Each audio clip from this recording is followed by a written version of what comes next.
Nikki hair hi అండి, ఇదిగోండి Nikki clips తీసిన తర్వాత క్లిప్స్ అన్ని హెయిర్ ఎలా ఉందో చూడండి. ఇలా పెట్టింది. ఇంకా ఇది మొత్తం ప్రాసెస్ కాదంటండి, లాంగ్ ఇంకా రేపు వీడియోలో ఉంది మళ్ళీ చూడండి. స్ట్రైటింగ్ చేస్తుందంట. ఇప్పుడు లాంగ్ ఓన్లీ వీడియోలో ట్రీట్మెంట్ ఉంటుంది అంట. చూడండి క్లిప్స్ ఎలా పెట్టారు అనేది. ఎందుకు వై ఎందుకు ట్రీట్మెంట్ హెయిర్ టుమారో ఏంటి సెలబ్రేషనా? Yes, my church annual anniversary. Church యానివర్సరీనా? ఓకే, అందుకని ఇప్పుడు ఈ హెయిర్ ట్రీట్మెంట్ తీసుకున్నావా? Yes. Okay, back side back side చూడండి. ఇది ఓన్లీ సెట్టింగేనా? Only Yes. టుమారో మంచి model, good look, good hair.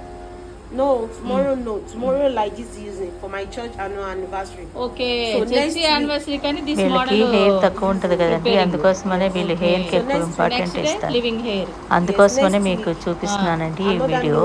Okay అండి, కాక మళ్ళీ నెక్స్ట్ మోడల్ ఇంకొక వీళ్ళకి చర్చిలో ఏదో సెలబ్రేషన్ ఉందంటండి, అందుకోసం చెప్పి తను ఇలా చేయించుకుంది అనమాట. తర్వాత మళ్ళీ ఆ హెయిర్ అంతా కూడా మళ్ళీ వేరొక మోడల్లో చేయించుకుంటుందండి. మోడల్ హెయిర్ వేసుకుంటుంది, న్యూ మోడల్. ఓకే, ఈ వీడియో కనుక మీకు నచ్చినట్టయితే లైక్ చేయండి, సబ్స్క్రైబ్ అవ్వండి, షేర్ చేయండి.